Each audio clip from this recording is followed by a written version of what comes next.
messieurs, bonsoir.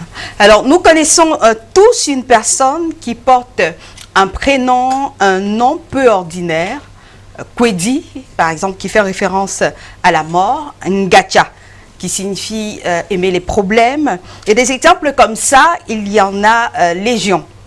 La difficulté s'accroît lorsqu'il s'agit du nom de famille censé se perpétuer sous plusieurs générations. Ce soir donc, nous allons questionner les motivations des parents lorsqu'ils attribuent des noms à leurs enfants. Nous débattrons aussi autour du thème « Le nom a-t-il un impact sur la vie de ceux ?» Et avec nous, pour en parler sur ce plateau, nous avons Maître Franklin Niendieu qui est là avec nous. Bonsoir. Bonsoir Aline, bonsoir aux copanélistes et bonsoir aux très nombreux téléspectateurs du désormais rendez-vous Intime Conviction. Voilà. Alors, quand vous êtes passé par quelles sont les précautions? C'est d'actualité, hein, la pandémie Covid-19. Est-ce que vous avez pris des précautions aujourd'hui, je veux dire pour la journée d'aujourd'hui où on annonce 142 cas testés positifs? 142 cas testés positifs, déjà quelques morts, hélas, paix à leurs âmes. En ce qui me concerne, je conseille à tout le monde d'observer les gestes barrières, se laver régulièrement les mains, respecter les règles de distanciation. Non, moi ma question, c'est ce qu'on a entendu partout, hein, maître. Je veux savoir, je veux dire au quotidien, qu'est-ce que vous faites pour barrer la route au Covid-19? On essaye autant que faire se peut de respecter ces gestes-là. Vous savez, il y a un mois, personne ne savait que ça existait, on ne savait pas ce que c'est. Donc aujourd'hui, on essaye de respecter ce qu'on nous demande de faire et j'espère que ces gestes-là vont devenir collectifs, qui vont devenir communs, afin que chacun soit le protecteur de l'autre. D'accord. Même si après, on n'a pas trop l'impression que Maître en parle beaucoup autour de lui pour sensibiliser. Alors, on va recevoir quelqu'un d'autre. Alain Djankwe, vous êtes enseignant. C'est exact. Alors, vous êtes professeur de français. Je l'affirme. Voilà. Et puis, vous n'êtes pas... Enfin, les cours sont arrêtés. Oui. Qu'est-ce que vous faites donc dorénavant pour transmettre le savoir? Ou bien vous êtes tout simplement à la maison au quotidien? Permettez-moi déjà de saluer vos téléspectateurs et téléspectatrices. Revenant à votre question, face à cette fermeture systématique des établissements scolaires, il faut le dire qu'on le vit un peu difficilement. Aujourd'hui, nous avons les... Est-ce que vous donnez est-ce que vous dispensez des cours à vos élèves? Nous avons les dispositifs pour leur donner des cours. Il y a les supports des plateformes réseaux sociaux, comme on parle parfois de WhatsApp. Il y a aussi les voies téléphoniques et aussi les supports qu'on photocopie, qu'on met à la disposition. Ah, donc vous donnez des cours à vos élèves par téléphone? Pour l'instant. Donc vous appelez, vous dictez le cours? Non, disons que ceux qui sont dans le besoin, déjà ils les appellent. Le besoin, est-ce que l'élève doit...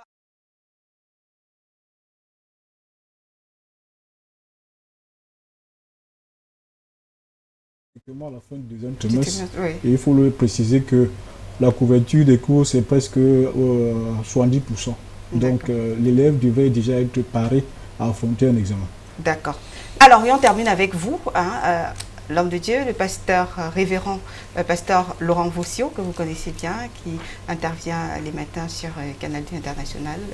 Bonsoir, pasteur. Bonsoir, Aline. Bonsoir à tous les précieux téléspectateurs de Canal 2 International. C'est un plaisir d'être ici ce soir et de partager ces moments avec vous.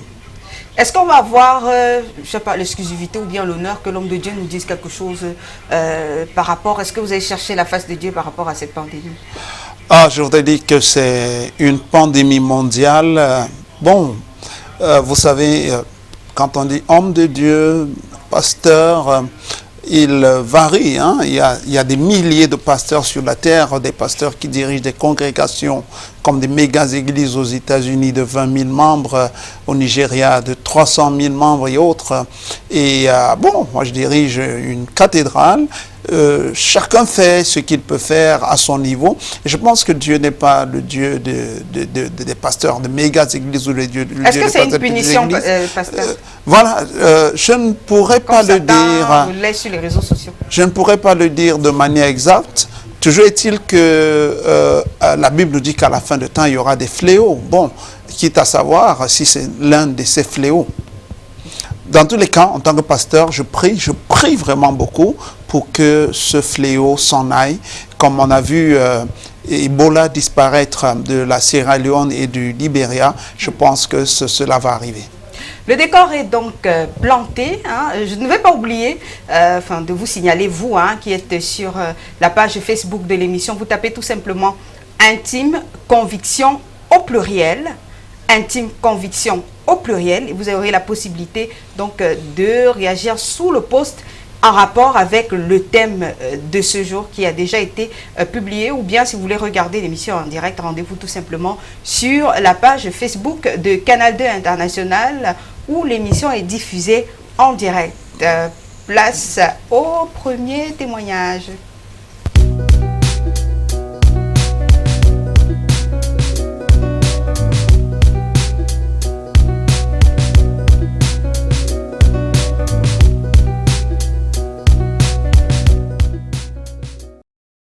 Alors, on va débuter avec vous, avec l'enseignant.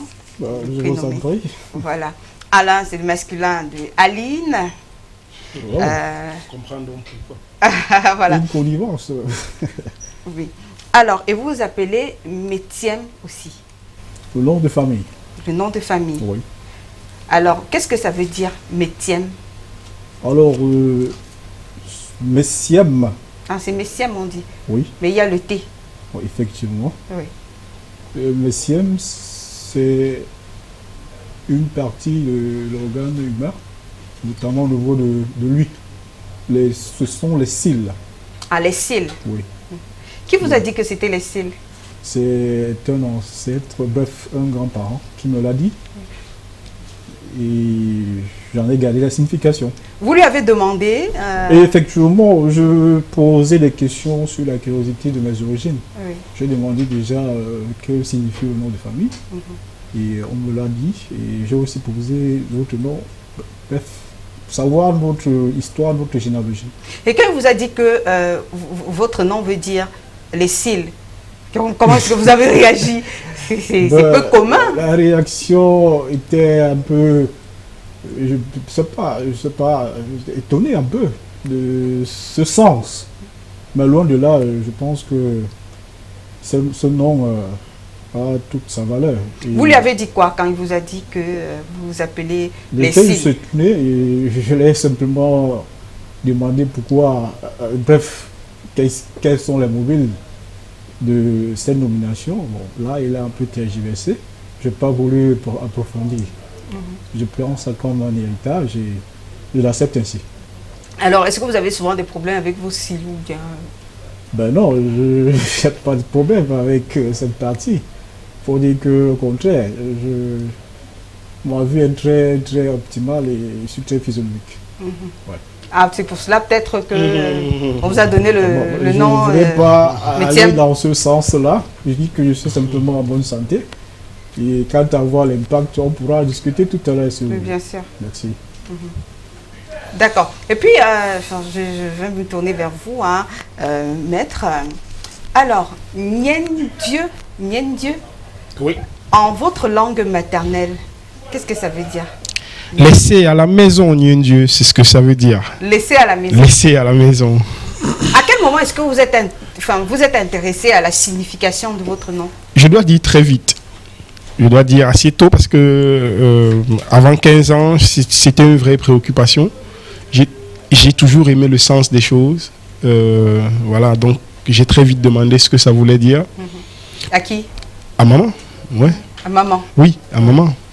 Et là, c'est en quelle langue? En bangou. Mbangou. Oui. Je suis sûre que ce n'est pas le nom de la langue. Parce que chez les Bouddhas, c'est le Ngembo. Chez les gens de Banjun, c'est le Romala. Menchumba. C'est le Mendumba plutôt. Medzumba, c'est Abangante. Abangante plutôt, voilà. Et Medzumba, puis, c'est chez Abangante. vous, c'est quoi? Est-ce qu'il y a une langue qui s'appelle Bangu? Non, je n'ai pas, j'ai pas le nom, j'ai pas souvenance Le nom de la d'un nom langue. particulier, oui, mais bon, après. Vous savez pas vous exprimer en langue maternelle, maître? Oh non, ne m'attaquez pas sur ces terrains-là. Je parle près de 6 langues de notre pays, donc. Non, je parle de votre langue à Oui, vous, mais maternelle. la bonne charité commence par soi-même, donc j'ai commencé à la maison. Oui. Ne vous inquiétez pas là-dessus. Oui. Oui. Alors, et qu'elle vous a dit, quelle est l'histoire donc derrière le nom Niendieu? Est-ce qu'elle vous l'a raconté? Oui, oui, elle me l'a raconté. Qu'est-ce qu'on laisse à la maison? En fait, c'est que pour m'avoir, on est allé chercher beaucoup trop loin alors que j'étais juste à côté. Voilà pourquoi à mon arrivée, on a dit, ben, vous l'avez laissé à la maison pour aller chercher dehors. Donc, ça vient de là. Il y a une vraie histoire derrière ça et voilà, ouais. Il y a une vraie histoire. Ah, mais ça veut dire que votre maman, elle voulait faire un enfant et puis elle a passé beaucoup d'années. Ce serait beaucoup trop long peut-être à raconter, mais... Allez-y en bout, hein. Ça nous intéresse. Bon, après, ça fait partie précisément du jardin que je n'ouvre que très peu, mais bon, comme je te refuse rarement quoi que ce soit. Oui. Non, c'est plus papa qui allait chercher loin ce qui était proche. Oui. Voilà, je crois que Il voulait son garçon, en fait. j'ai synthétisé ça comme ça. Oui. Donc, papa voulait aller chercher loin ce qui était à la maison. Donc, du coup, quand je suis arrivé, on lui a bien rappelé que pourquoi tu Niendieu. laisses à la maison et puis tu vas chercher dehors. Oui, Il est bien là. Dieu. Voilà. Ah, mais c'est une belle histoire derrière votre nom, en tout cas, je vous assure. Alors, avant qu'on ne rentre dans le débat, comme ça, à l'homme de Dieu, quand même, on va vous demander, hein, Vosio. Oui, Votio, en réalité, je sors d'une dynastie, d'une grande chefferie. C'est un nom qu'a porté mon grand-père et puis tous ses petits-fils et ses arrière-petits-fils. Je suis l'un des petits-fils. Et j'ai fait tellement de recherches pour savoir ce que ça voulait dire. Malheureusement, je ne connais pas la signification. Mais ce qui m'a calmé le cœur pour que je ne fasse plus des recherches, c'est que j'ai constaté que toute la dynastie, ceux qui portaient les noms, les fils, les petits-fils et autres, n'avaient pas de problème quelconque dans leur comportement. Donc, c'est une famille suffisamment solidaire, calme. Et puis, j'ai dit, bon, sûrement, il n'avait pas une connotation négative. Super, et ça. puis là, je me suis calmé. L'homme de Dieu est un peu en train de nous mener en bateau. Hein. Il nous mène en bateau. En tout cas, pour nous dire que Vosio, il n'y a pas de problème à porter le nom Vosio après. On a le choix, Aline, lorsqu'il y a du vide, de le remplir soit avec du positif, soit avec du négatif. Et c'est ce qu'il a fait. Il fait bien de remplir les espaces qui n'ont pas été comblés par une projection positive. Et je crois que c'est essentiel. Voilà. Alors, je pense que juste derrière la transition, on va rentrer dans le thème de ce soir.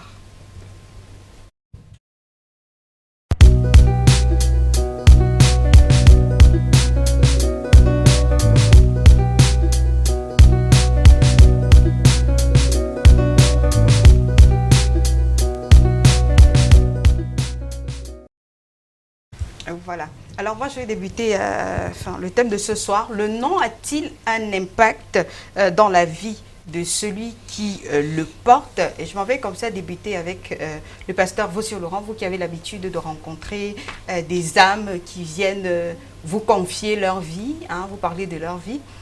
Dites-nous, est-ce que vous en avez connu qui vous ont présenté des problèmes qui sont finalement avérés être des problèmes liés au nom qu'ils portaient? Oui, je pense que les noms des gens ont une influence sur eux. Déjà, je vais partir de la Bible pour revenir à notre époque. Quand nous voyons Dieu déjà avec les premiers hommes, surtout Abraham. Abraham, à un moment donné, s'appelait Abram. Et puis, quand il doit devenir père d'une multitude, Dieu change son nom en Abraham.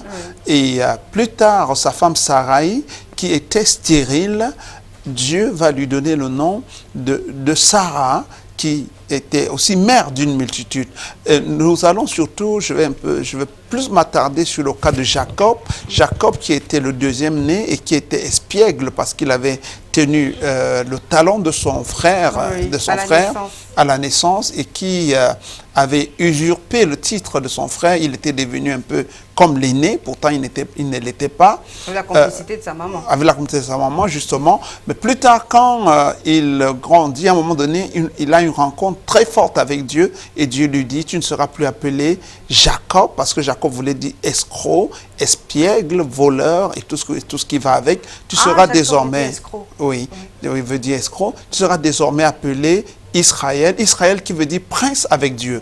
Donc ça veut dire que, juste avec ça, nous voyons que les noms ont un impact sur les vies des gens. Donc, si vous avez un nom positif, imaginez qu'on vous appelle chaque jour voleur, voleur, voleur. Bon, je ne sais pas si ça ne va pas avoir un effet négatif sur vous. Dans tous les cas, ça c'est mon point de vue. Et maintenant, dans la société postmoderne dans laquelle nous vivons, nous voyons des gens qui ont décidé carrément de changer leur nom parce que ces noms leur portaient vraiment malheur. Donc je pense que... Il y a des gens qui ont changé les noms parce que les noms portaient malheur dans notre société moderne. Oui, j'en connais. J'ai des gens qui sont allés carrément en justice se faire... je ne suis pas juriste, c'est un jugement supplétif ou alors changer carrément date de naissance pour que leur nom soit changé. Et j'ai connu un cas comme ça pour lequel, quelqu'un pour lequel j'ai prié. À un moment donné, il faisait face à tellement de difficultés qu'il a dit à ses amis de l'appeler pauvre. Et tout le monde l'appelait pauvre. Et puis, plus on l'appelait pauvre, plus il s'appauvrissait. Oui. Il est devenu tellement pauvre qu'il a organisé une fête avec ses amis. Il a acheté à boire. Il a dit, à partir d'aujourd'hui, on ne m'appelle plus pauvre. Donc, même si vous m'appelez pauvre, je ne vais pas répondre. Oui. Et il a changé. Quand on l'appelait pauvre, il ne se tournait même plus. Et du jour au lendemain, il y a eu quand même une petite amélioration. Donc, je pense que les noms ont un impact. Oui. Et c'est pourquoi nos parents ne nous donnaient pas les noms au hasard. J'y reviendrai sûrement. Oui, oui, très certainement, parce que c'est très intéressant. Vous nous direz tout à l'heure si c'est une sorte de prophétie. Est-ce que appeler quelqu'un, c'est un peu en quelque sorte prophétiser dans la vie de cette personne? Et puis à vous, l'enseignant que vous êtes, vous rencontrez beaucoup de jeunes comme ça au quotidien. Est-ce que vous avez l'impression que les noms que portent vos élèves, je veux dire par exemple, si vous en avez d'autres, vous nous dites un Chinda par exemple qui veut dire le serviteur du chef. Est-ce que vous avez l'impression que ces noms reflètent le comportement des enfants, enfin des élèves, de vos élèves? Bon, déjà, je voudrais déjà faire une petite virgule au pasteur, que le prisme biblique n'est pas totalement développé. Il y a aussi des noms dans la Bible qui n'ont pas été changés par Dieu et la vie a été exemplaire. Bref, oui. Ça c'est une parenthèse. Oui. Alors, je voudrais donc revenir à votre question. Oui. Est-ce que le nom qu'on attribue à l'enfant impacte... Non, c'est pas ma question, c'est est-ce que les élèves que vous avez en face de vous au quotidien ressemblent aux noms qui leur ont été attribués par des parents? D'accord. Déjà, je vais être très catégorique. Le comportement ou le travail de l'enfant, l'apprenant que nous avons, ne reflète pas toujours son nom. Et je vais le démontrer. Parlons du nom de Tinda que vous avez évoqué tout à l'heure. La signification dans les régions de l'Ouest, c'est un serviteur. Le serviteur du chef. Voilà. Bon, on peut voir là quelqu'un qui est toujours soumis. Au chef, le bras droit du chef. Qui est toujours soumis. Alors, il va être content les Tinda ce soir. Cette soumission, cela est toujours le reflet dans sa vie en société, à l'école, non? Je veux déjà parler du travail quand on évalue. Il y a un Tinda dans ma classe, je ne vais pas... Mais il faut focaliser sur les Tinda, c'est un exemple que je prenais. Je dis, il y en a plusieurs qui se développent, qui ont des résultats. Vous dites que les enfants ne ressemblent pas au nom qu'on leur a donné. Non. Voilà. Non. Oui. Je le démontre et je dis que tout ceci est une émanation déjà de la société et surtout de la psychologie de l'enfant. Voyez-vous, le pasteur a évoqué Non, pas le pasteur, l'illumination. vous qui travaillez avec les enfants à l'école, c'est ça qu'on veut savoir. On développe, Quand vous appelez les enfants tous les jours, oui. est-ce que vous avez l'impression qu'à force d'appeler un enfant, par exemple, non. menteur, souffrance, Non. parce qu'il y a des Non, personnes non, qui non. s'appellent souffrance, Loin est-ce de que là. vous avez l'impression que Non, l'enfant est véritablement en souffrance? Non. non, je pense pas. Donc pour vous, les noms n'ont pas d'impact dans la vie des Le nom personnes n'a qui les pas portent. d'impact. Au contraire, même le nom peut être même un levier pour booster même l'enfant à se surpasser. D'accord. Alors, maître, vous êtes d'accord avec les noms n'ont pas d'impact Je rappelle que vous êtes aussi coach en développement. Vous êtes certes avocat, mais vous êtes aussi coach en développement personnel. Tout à fait. Ce serait compliqué hein, d'affirmer de façon péremptoire qu'un élément aussi important de la personnalité n'ait pas d'impact sur celui qui le porte. Il me semble que non. Nous sommes tous le produit d'un héritage qui peut être sociologique, qui peut être spirituel, enfin, on est tous le produit d'héritages divers. Et le nom fait partie intégrante de cet héritage-là. Maintenant, je peux être d'accord également, en disant cela, je crois que je suis d'accord avec le révérend, mais je peux aussi être d'accord avec Alain pour dire que une fois qu'on a porté le nom, il faut aussi qu'on regarde jusqu'où la société nous rappelle tous les jours le nom que nous avons. Il faut intégrer un paramètre qui n'est pas mesurable scientifiquement, mais que l'on peut observer. C'est que l'expression sociale dans nos langues vernaculaires a de plus en plus reculé. Donc, du coup, les enfants sont moins attachés à la signification de leur nom dans leur langue parce qu'ils parlent du coup moins ces langues-là. C'est-à-dire que c'est la répétition, c'est la systématisation du nom avec l'intention de celui qui en parle, qui renvoie l'information à celui qui a le nom, que mon nom veut dire telle chose. Si Chinda est dit par quelqu'un qui sait ce que Chinda veut dire, et le même Chinda est dit par quelqu'un qui n'en sait rien, celui qui le reçoit ne reçoit pas le même type d'information. C'est comme un mouf, permettez-moi, un mouf qui serait dit par un ami ou par un adversaire. Par un ami, c'est une taquinerie, par un adversaire, c'est une insulte. Alors que c'est exactement le même mot. D'accord? Eh bien, le nom aussi, qui est un héritage sociologique, qui est un héritage culturel, qui a inévitablement un sens, qui peut avoir un impact sur celui qui le porte, peut aussi ne vouloir rien dire dans la société postmoderne. J'ai aimé l'expression parce que c'est précisément où on est un peu moins à cheval sur le sens des mots. Voilà, je veux dire, parce que finalement, si vous me dites une injure, un gros mot, dans une langue que je ne comprends pas, croyez-moi, c'est à vous-même que vous avez dit cela, vous ne m'avez pas dit ça. J'ai rien entendu, j'ai rien compris. Un gros mot qui soit votre nom. Oui, je veux dire, si vous me dites, peu importe, un enfant, les enfants aujourd'hui qui sont autour de nous, nos enfants, est-ce que nous leur parlons? Nous leur disons même ça. Vous avez demandé ici à chacun d'entre nous ce que voulait dire son nom. Eh bien, demandez ça à ceux qui ont 20 ans. Vous verrez qu'ils sont moins intéressés par la signification de leur nom. Et donc, c'est nous qui savons ce que ça veut dire, qui pouvons leur renvoyer l'information par la façon de...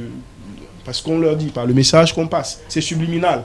Cela va avoir un effet, mais il faut bien savoir que c'est la société, c'est la façon dont on traite l'information qui peut finalement avoir un effet psychologique sur celui qui porte le nom. Alors, homme de Dieu, est-ce que ce n'est pas aussi finalement la façon dont on attribue les noms, la façon dont on attribue les noms qui portent problème? Je veux dire que vous avez des contrées, par exemple, où obligatoirement, le premier enfant doit porter le nom du grand-père maternel. Le second doit porter le nom du grand-père paternel. Le troisième doit porter le nom de la grand-mère maternelle. Et le quatrième, le nom de la grand-mère paternelle. Donc les quatre au moins déjà, dans certaines tribus, c'est sûr que c'est pour porter les noms des grands-parents. Oui, je voudrais dire que ça existe et ça continue d'exister dans nos sociétés. Mais il y a des gens qui ont compris que les noms avaient des effets sur leur progéniture, des noms avaient des impacts ou alors avaient des impacts négatifs sur leur progéniture qu'ils ont carrément mis ces noms-là de côté. C'est-à-dire ils n'ont pas suivi ce rythme, donc le premier fils doit porter le nom de ma mère, le deuxième. Parfois, je connais même un monsieur qui a carrément réorganiser les noms de ses enfants en créant lui-même des noms qu'il a donnés à ses enfants. Peut-être Dieu bénit, Dieu Ndassi, protège, les il n'y a Ndassi. que Dieu, Ouais. tout ça. Donc, il a pris des noms, il a formulé. Bon, il sait que ça, c'est l'homonyme de mon père, mais il ne porte pas le nom de mon père parce que mon père était peut-être... le nom de mon père avait une connotation négative. Peut-être sa vie aussi était une vie qui n'a pas été bonne pour la société. Du coup, il change.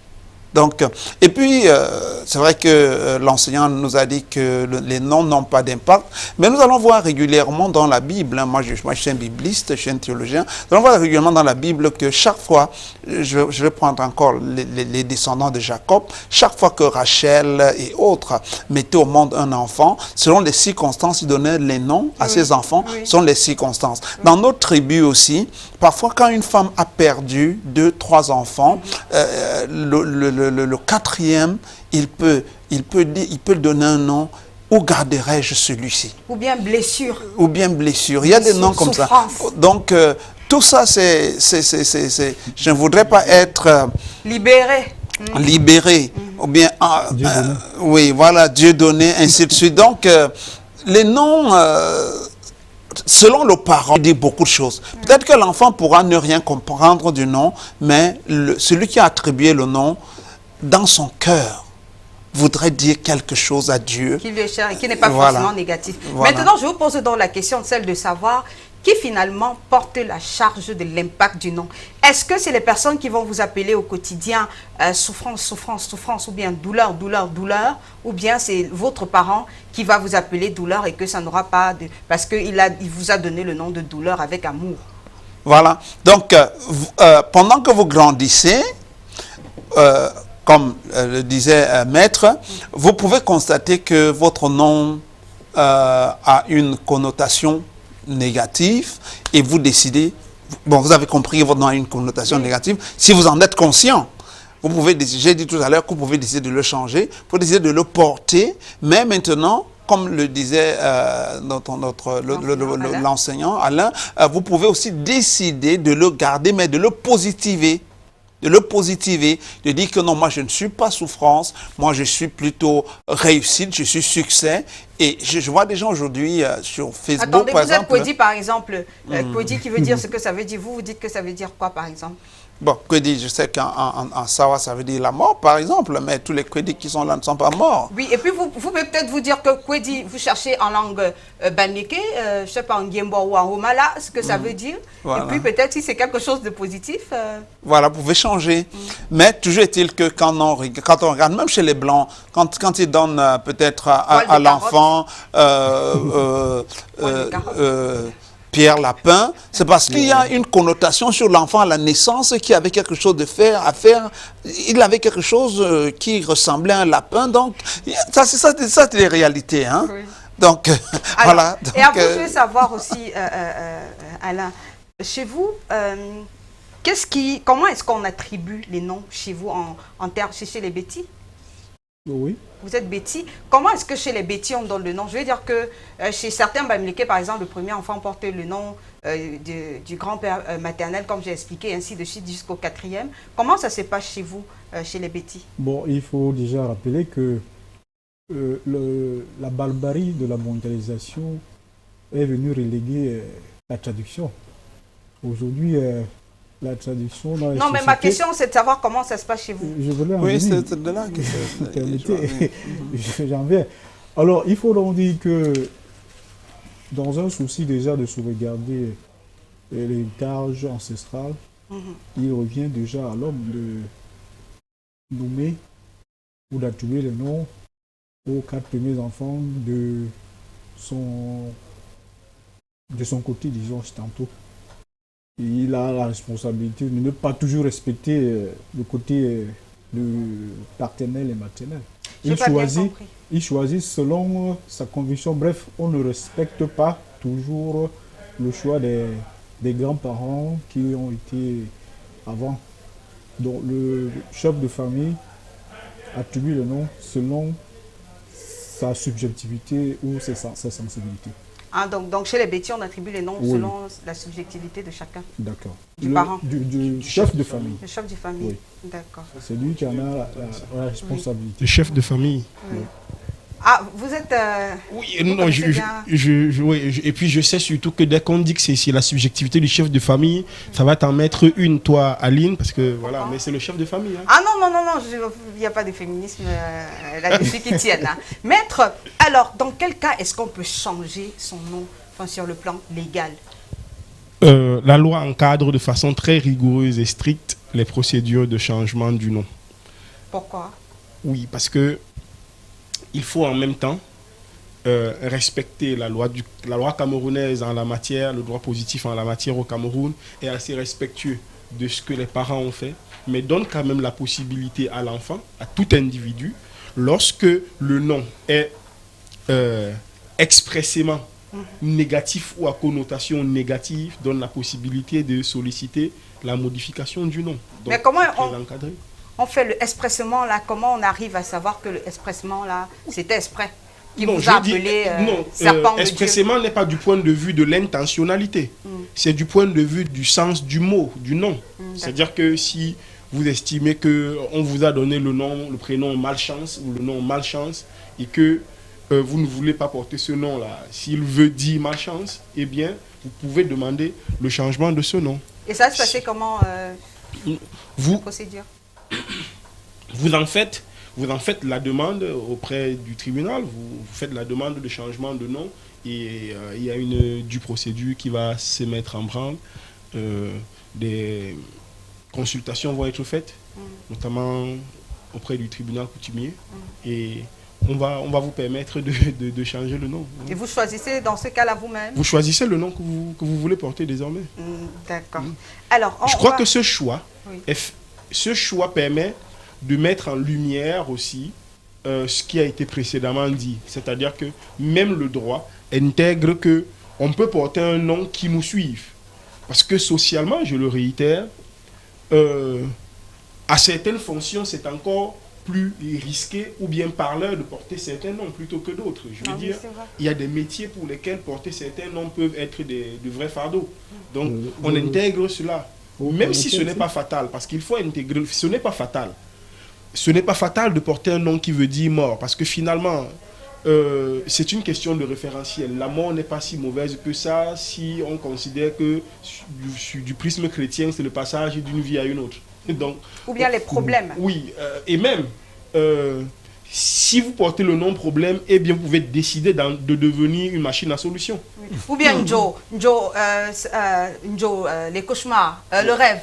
Le rêve. Oui. Eh bien, Njo, tous les, le rêve, non? tous les rêves ne sont pas négatifs. Je veux dire, une fois encore, je ne sais pas si on va arriver à cette partie-là, mais je voudrais dire, Aline, que nous sommes le produit d'un héritage.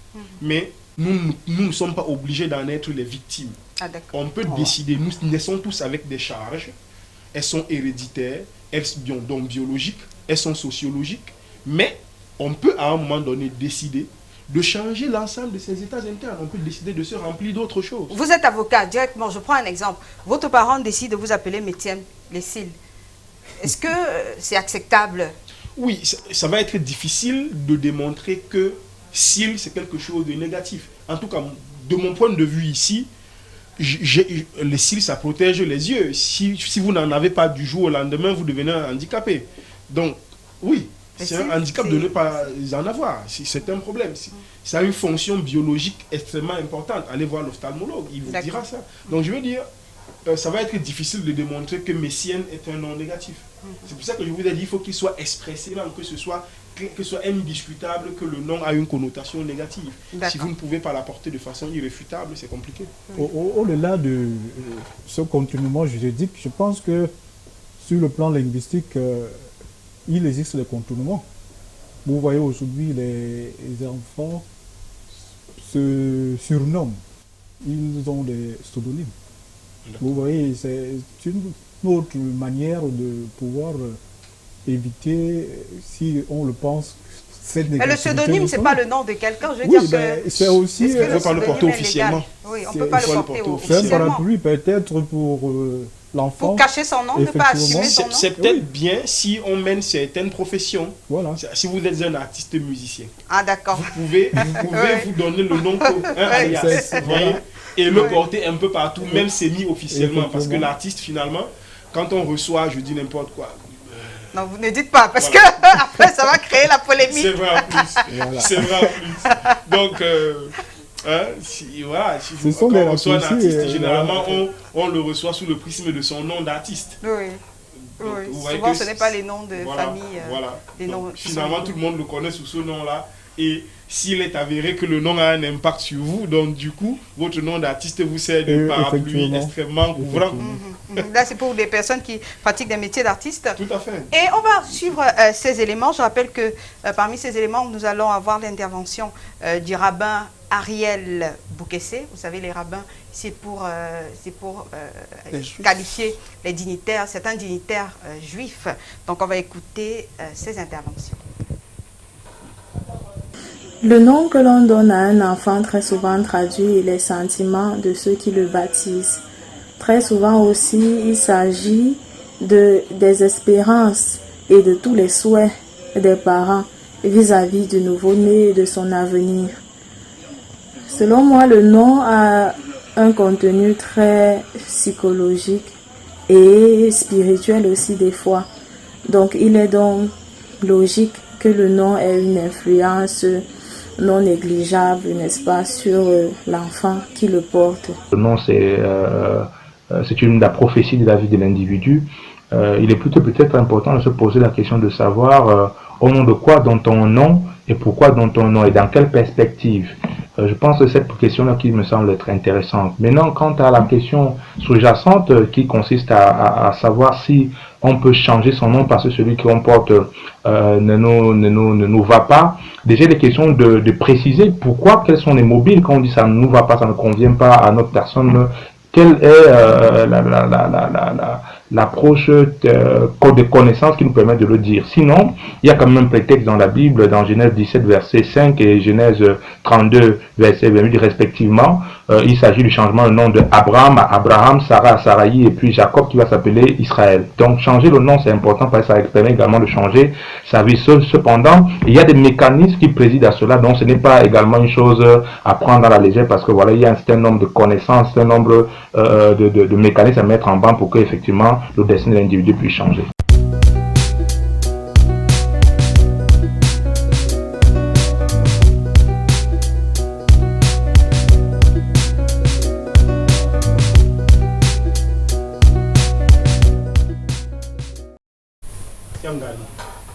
Pardon? Yanganou. Nganou, qu'est-ce que ça veut dire? Quelqu'un qui aime les problèmes. Ah, vous avez chers téléspectateurs quand c'est Maître qui est en train de, qui donnait une liste de quelques noms comme ça et leur signification. Alors on va rapidement aller sur la page Facebook de l'émission. Je vous ai dit que vous avez la possibilité de réagir tout simplement en tapant Intime Conviction au pluriel. Vous tapez Intime Conviction au pluriel et vous défilez sur la publication et vous pourrez donner votre réaction. Je m'en vais lire quelques-unes. Alors, il y a Rufin Janvier Bitebene Angono qui nous dit, voilà, il y a Chouchou Son qui nous dit, bonjour à tous sur le plateau. Moi, je pense que la signification de notre nom peut impacter sur notre vie si l'on décide de s'y attarder. Hein? Les noms que nos parents nous attribuent ne sont pas un hasard, c'est un héritage familial que eux-mêmes portent et provenant de leurs parents.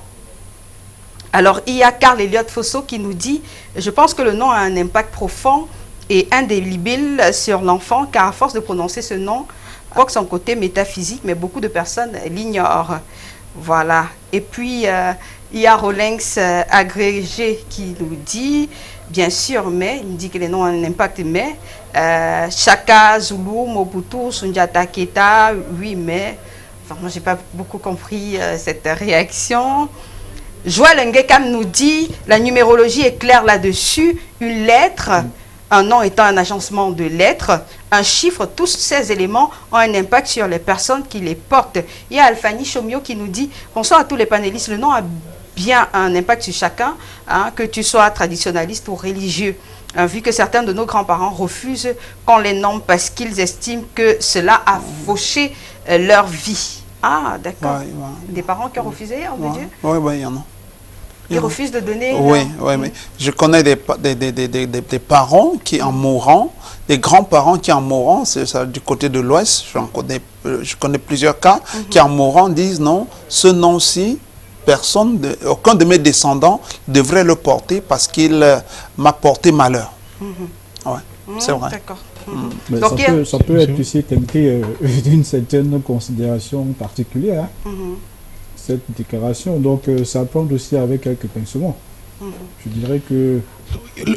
Le nom, Aline, si tu permets, le nom que l'on porte dans la cosmogonie bantou, et même quelqu'un a évoqué tout à l'heure parmi les téléspectateurs qui suivent sur Facebook, les internautes qui sont sur Facebook, quelqu'un a précisé dans la numérologie. Oui. C'est vrai, il y a plusieurs sciences. Il ne faudrait pas... L'osmatique. Et donc, on ne pourrait pas affirmer de façon péremptoire, je l'ai dit depuis le début, que le nom a un impact. Mais ce qu'il ne faut pas oublier, c'est que ce n'est pas fatal. On a les outils à l'intérieur de nous pour parer l'ensemble des conséquences qui pourraient être négatives. On peut se structurer de façon à empêcher que ce nom exerce sur nous la fonction qu'elle pourrait exercer. On peut le faire en utilisant la spiritualité. On peut en utilisant... Quand je parle de spiritualité, je ne parle pas de religion seulement, je parle de spiritualité. Ça peut être la spiritualité religieuse, ça peut être la spiritualité typiquement africaine, mais la spiritualité. On peut le faire avec les outils de la programmation neurolinguistique, qui est un niveau encore un peu plus élevé du développement personnel. On peut le faire. On peut réussir à couper le lien en se chargeant, en s'outillant, pour faire en sorte que ça devienne un catalyseur, que ça devienne un élément déclencheur de pensée positive. Malchance, vous pouvez décider que ça peut être votre nom, mais vous décidez que ça ne vous arrivera pas. Et vous travaillez à ce que ça ne vous arrive pas. Si le nom que l'on porte avait une force fatale, ce serait dangereux. Si on ne pouvait rien y faire, ce serait dangereux. Non. Il est important que l'on comprenne que le nom, il est important, qu'au moment de le donner, on doit réfléchir à l'ensemble des portées, à l'ensemble des significations, parce qu'il faut aussi aller là-bas chercher. Ça, c'est pour les parents. Oui, les parents doivent réfléchir avant de donner un nom. C'est-à-dire qu'on doit savoir que c'est quelque chose... Vous savez, on dit en science du comportement que le nom que chacun aime le plus entendre, c'est son nom. Le mot que chacun aime le plus entendre, c'est son nom. Et donc, imaginez que vous ayez un nom à mauvaise consonance. C'est compliqué d'entendre ça chaque jour. Maître, si tu permets, je voudrais prendre deux exemples pour montrer que le nom n'influence pas le devenir de l'enfant. Il y a deux sommités sportives que nous avons, Roger Mila et Samuel Eto'o. Je veux prendre les noms de ces deux personnes. Mila en Douala, c'est la course. Alors, Eto'o en bêtise, c'est le caillou. À pierre. Donc je pense que mais son nom n'est pas un nom, c'est un nom bassin. C'est sa façon à lui de il a compris dans sa résonance. Supposons, prenons ça. La course, mais c'est une qualité. Oui, et Mila était réputé pour être d'ailleurs, Aline, si tu permets, juste une digression, il est le seul joueur à avoir fait la passe aérienne, c'est-à-dire il tape un ballon et il récupère lui-même. Il est le seul. Donc c'est très bien. Le caillou, on voit très bien que pendant toute sa carrière, il a été un caillou dur à casser. Il a cassé toutes les autres défenses, Samuel Eto'o. Donc, si c'est ce que son nom veut dire, eh bien, il porte très bien son nom. En votre langue à vous. Ah oui, il porte très bien son nom. C'est la pierre. Oui.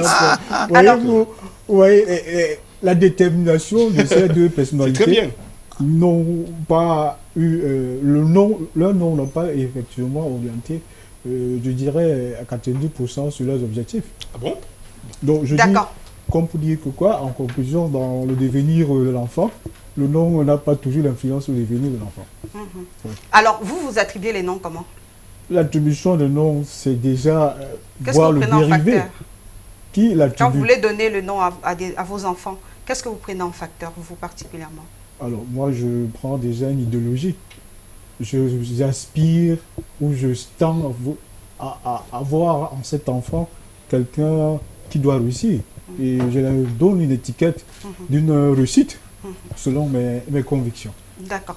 Alors, homme de Dieu, dis-nous, est-ce que attribuer le nom à, dans les temps anciens, vous parlez tantôt de l'Ancien Testament, on a regardé aussi dans le célèbre film Kunta Kinte, oui. voilà, quand le papa porte l'enfant et il veut lui donner un nom, il lève l'enfant et puis il parle sur l'enfant et puis il lui dit « tu t'appelleras » tel, un peu comme s'il faisait une prophétie sur cet enfant-là. Et il le bénit. Est-ce que, est-ce que justement donc, les noms sont aussi, pour les personnes qui les donnent, attachés à la prophétie que vous donnez à la base? Oui, je pense que notre monsieur Alain, je pense que c'est ça, tout à l'heure, là, il s'est un peu contredit parce que il vient de dire que quand s'il doit donner un nom à son enfant, il doit se prémunir, il doit s'apprêter à donner un nom qui aura un impact positif sur la vie de l'enfant. C'est-à-dire il va vouloir, donner un nom. Donc il pense que le nom a un impact. Oui, là, il est en train de se contredire quelque part. Bon, là c'est une parenthèse, c'est une parenthèse. C'est une parenthèse. Mais juste pour dire que les noms ont un impact prophétique.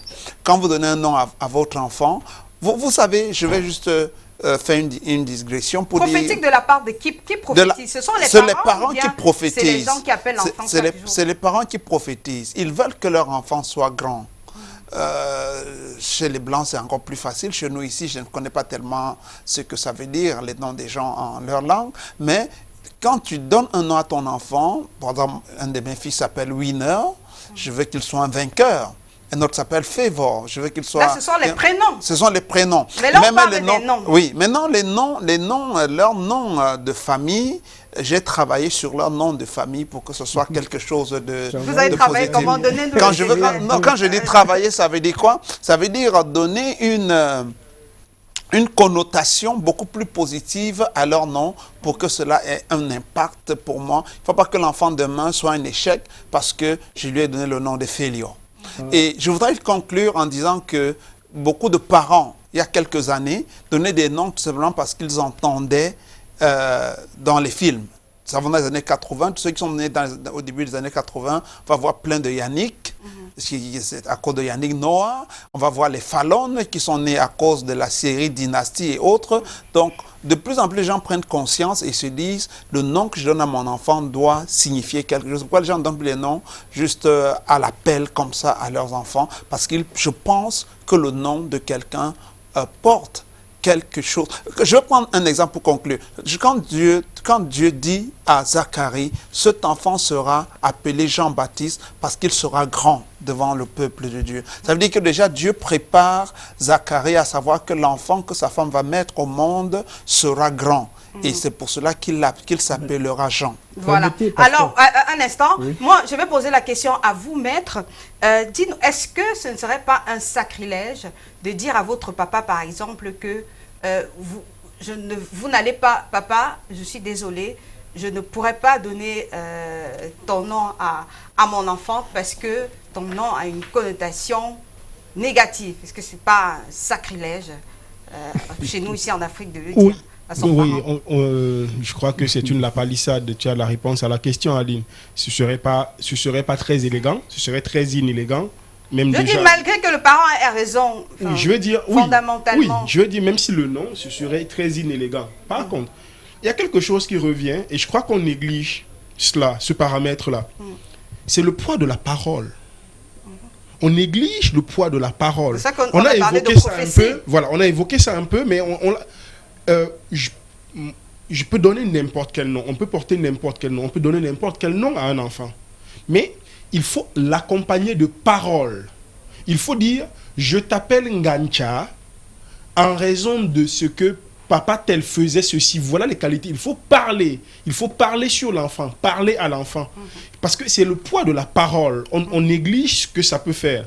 Parce que tout à l'heure, on a évoqué tout le temps là, ce que la parole négative des gens qui prononcent ton nom chaque jour peut avoir sur toi qui porte le mauvais nom.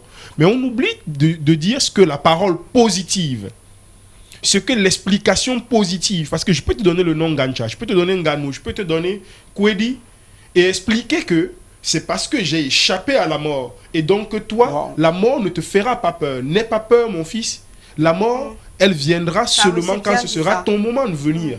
Voilà, je veux dire que il faut qu'on ne néglige pas le poids de la parole. Parce que c'est ça qui est fondateur. C'est ça qu'on retient. Sans être vraiment, je suis déjà pas chrétien et encore moins. Étonne ce soir, pas. Chez les ouais. étonnes, par exemple, il y a un téléspectateur Au qui nous commencement, dit... c'était la parole. Oui, Non, il ne faut jamais l'oublier. d'accord. Alors, je vais prendre quelques réactions. Il y a ce téléspectateur qui nous dit que épémé, chez les étonnes, ça veut dire celui qu'on n'aime pas. Comment est-ce qu'on rend joli? Comment est-ce qu'on rend positif, par exemple comment est-ce qu'on pourrait le rendre positif? Là, on est dans exercice pratique. On réussit soit par la motivation, soit par le challenge. Ça veut dire que votre nom peut vouloir dire réussite, c'est une très bonne motivation. Votre nom peut vouloir dire échec, c'est un bon challenge. Donc, on réussit soit par l'un, soit par l'autre outil. D'accord? Donc, si votre nom veut dire épémé, c'est bien ça? J'ai pas bien entendu. J'ai pas bien Épémé. Épémé, Chez qui veut les dire étonnes, celui épémé qu'on veut n'aime dire pas. celui qu'on n'aime pas. Celui qu'on n'aime pas. Eh bien, si vous portez le nom de celui qu'on n'aime pas, faites en sorte qu'on vous aime. On sait pourquoi on va vous aimer. Par la qualité de votre réussite, par la façon dont vous tendez la main à l'humanité autour de vous. Eh bien, faites qu'on vous aime. Et donc, votre histoire, votre nom, couplé à votre histoire, vous donnera un bon sujet pour écrire votre livre. Donc, il ne faudrait pas forcément accepter fatalement le nom qu'on vous a donné. C'est clair. Oui. Vous, Alors, vous n'avez pas l'obligation de le subir. il y a Jérémie depuis Douala qui nous dit le nom a une dimension métaphysique C'est vrai. et ne devrait pas être attribué à tort. C'est vrai. Rappelez-vous que dans les Écritures bibliques, Dieu lui-même donnait des noms à ses serviteurs et ces noms avaient des significations et traduisaient l'action que ces derniers allaient accomplir, comme le pasteur l'a dit tantôt. C'est vrai. Vous avez les nombreux noms de Dieu selon son attribut. Jésus-Christ a une signification, donc au nom qu'on donne. Voilà. Je pense C'est sa qu'on contribution, lui. ne devait pas mystifier le nom. Hein. Aujourd'hui, nous sommes dans une société ultra-moderne. Le nom, je dirais, aujourd'hui, n'est qu'une identité. Et c'est un héritage. Donc, au-delà de cette mystification, je pense qu'on devait... Qu'est-ce que c'est que mystifier un nom? Qu'est-ce que vous C'est-à-dire entendez par mystifier un nom? voir en ce nom les attributs de... Est-ce que la société Une postmoderne divinité. ne souffre pas finalement de cette superficialité-là? Mais c'est ça. Est-ce que donc, le finalement ce problème. n'est pas le fait C'est ça, le de ne problème. pas vouloir savoir, Parce de que ne lorsque- pas respecter Le nom qu'on vous a donné, le nom? patrimoine. Est-ce que ce n'est pas cette superficialité-là qui fait en sorte que nous soyons où nous sommes? Parce que la société postmoderne, faut-il le dire en passant, n'est pas Oui. très exemplaire. Hein. Alors, il y a quelqu'un qui veut savoir, bon, on va lui faire cette fleur-là, Gaspard et Foudou. Samba qui aimerait savoir, maître, après avoir changé le nom, quel impact peut-il avoir sur les diplômes déjà obtenus? Non. Peut-être c'est quelqu'un qui change. Il faudrait aussi nous dire par la même occasion, qu'est-ce que signifie votre nom? Pourquoi est-ce que... Ça ne modifie pas les droits acquis.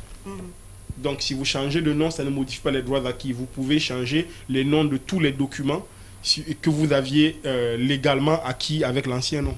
C'est tout un travail. Hein. Oui, c'est la raison pour laquelle, C'est bien une que, batterie de procédures. maîtrisant assez bien la démarche à mener, je préfère plus ma qualité de coach en la matière pour dire aux gens que pourquoi se livrer à un exercice aussi fastidieux d'avoir à dire aux 2000 personnes qui nous connaissent de par le monde que désormais je ne suis plus Kwedi, je suis plutôt good luck, je sais pas comment on dit, bonne chance à Yeah, savoir. good luck, ouais. J'aimerais bien le dire. Comme ça, parce que, voilà, Si on vous parle de écoutez, prénom. comment est-ce qu'on dit bonne chance en Sawa? Ouais, s'il vous plaît, Faites-nous un dites-moi comment. message, Voilà, faites-nous voilà. un message. J'aimerais bien dire ça pour faire un clin d'œil à tonton Samuel et Tindele. Ouais. Voilà. Je veux dire que il faut plutôt aller chercher en soi les outils. Et puis, qui est fondamentalement négatif? Parce que j'ai entendu, il y a des noms. Qui est fondamentalement négatif? Est-ce Voilà. que ça existe quelque chose ou quelqu'un d'absolument négatif? Le poids de la parole, c'est important. Vous portez votre enfant, vous lui dites, je t'ai donné ce nom-là pour que tu développes telle ou telle qualité. Et puis votre enfant, progressivement, sinon, C'est éduquer finalement un enfant, c'est important pas- de raconter son histoire, l'histoire derrière les noms aux enfants. Oui. Alors, juste derrière la transition, on va passer à la synthèse.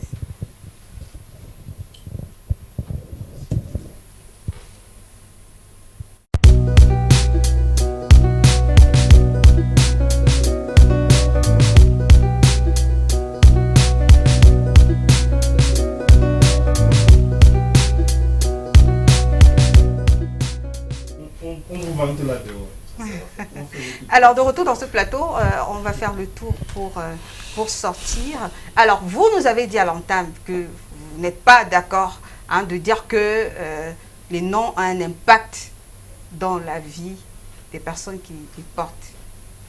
Oui, je le réitère. Et je voudrais balayer d'un revers de la main tous ceux qui pensent que mystifier le nom, c'est une portée négative sur l'enfant. Je voudrais conclure à ceux qui nous regardent que le nom aujourd'hui n'est que symbolique. C'est le développement personnel, la parole que l'on galvanise, que l'on donne à son enfant, qui le développera et qui, à cet enfant aussi, de se surpasser et de pouvoir réaliser ses objectifs. Qu'importe qu'on soit Ndoutou, je ne veux pas donner la signification, on n'a pas effectivement l'influence de ce nom-là. On réussira dans la vie. Donc, en conclusion, que le nom n'a pas d'influence sur le devenir de l'enfant. Oui. Alors, et puis, avec vous, homme de Dieu, il y a quelqu'un justement, Evert Nobel de Yenou, qui veut aussi savoir comment est-ce que, sur la base de quoi est-ce qu'on devrait donner le nom aux enfants? Voilà, puisque nous faisons le dernier tour de table, je voudrais dire que sur la base de ce qu'on veut que l'enfant devienne, moi je crois toujours que le nom doit avoir une connotation prophétique. Mais je voudrais créer comment dire... Mais vous venez d'une dynastie, oui. Et vous ne savez pas forcément, par exemple, ce que votre... Oui, mais j'ai dit que je viens d'une dynastie, mais j'ai suivi que tous les descendants de la dynastie sont des bonnes personnes. Et donc, je m'arrête là. Donc, je voudrais dire qu'il y a quelqu'un dans la Bible appelé Jabet. Jabet avait un nom négatif et sa mère avait dit... C'est parce que je t'ai accouché dans la douleur que je te donne ce nom Jabet. Jabet a prié et il a demandé à Dieu de changer sa destinée. Et la Bible dit que Dieu l'a exaucé et Jabet est devenu grand. Pour dire en quelque sorte que les noms peuvent avoir une connotation négative, mais nous pouvons décider, comme disait le coach tout à l'heure, de changer cela, peut-être par nos déclarations positives, parce qu'il y a plusieurs niveaux dans ça, il le sait mieux comment, par nos déclarations positives, par notre manière de penser, on peut changer carrément ce qu'on a dit de nous à la naissance et devenir de grandes personnes, malgré qu'on ait un nom négatif. Mais à l'origine, autant que cela se peut, donnons des noms positifs à nos enfants. Alors, finalement, vous nous dites, Maître Niendieu, qu'il faut prendre le positif dans tout ce que les parents ont légué comme patrimoine. Parlons du nom. Aline, 2 ou 3 choses pour finir. Oui. D'abord, la responsabilité des parents. Au moment d'attribuer les noms aux enfants, trêve de superficialité. Ça peut paraître comme ça au premier abord un détail, mais le diable ne se cache-t-il pas dans les détails? Donc, donner un nom est un élément important. Donner le nom est un élément important pour l'enfant. Une fois que le nom est donné, quel qu'il soit, les parents doivent avoir la responsabilité, doivent savoir que c'est leur responsabilité, avec les mots, de préparer l'enfant à la rencontre avec la société. Parce que finalement, quel que soit le nom, si l'enfant, en allant rencontrer la société, il s'appelle Kwedi, en allant rencontrer la société, les parents lui ont dit comment il devait entendre son nom, ce qu'il devait comprendre par son nom, eh bien, le rendu de la société n'aura pas la même influence que s'il n'y a pas eu la parole parentale. Et puis, une fois qu'on est devenu un homme, une fois qu'on grandit, qu'on s'instruit, on doit pouvoir s'autodéterminer. On doit pouvoir déterminer par soi-même le contenu que l'on veut donner à son existence. Par-delà et à l'extérieur de l'ensemble des contraintes et toutes les charges héréditaires, toutes les charges sociales, on doit pouvoir déterminer soi-même ce que l'on veut être. Cela est possible. Des outils techniques, des outils scientifiques permettent d'atteindre un résultat optimal en la matière. Et les gens devraient se mettre à l'école du développement personnel, à l'école de la programmation neurolinguistique, qui permettent précisément de changer tous ces éléments reçus de notre héritage social, culturel, académique et familial. Voilà, donc de toutes les façons, le débat se poursuit sur la page Facebook de l'émission. Hein, si vous vous dites que vous portez un patrimoine qui finalement ne vous vend pas assez, vous pouvez, pourquoi pas, si vous rentrez dans la messagerie privée de l'émission, vous mettrez en contact avec nos personnes ressources sur le plateau qui pourront peut-être vous accompagner dans un processus d'acceptation de votre patrimoine. Pour ce soir encore, c'est terminé, mais on ne le dira jamais assez. Respectez les consignes, distanciation sociale, de 1 mètre à 1,5 mètre. Il faudrait porter des gants quand c'est nécessaire, porter des masques quand c'est nécessaire, avoir toujours avec soi sa solution hydroalcoolique pour dire stop, pour limiter la propagation du Covid-19.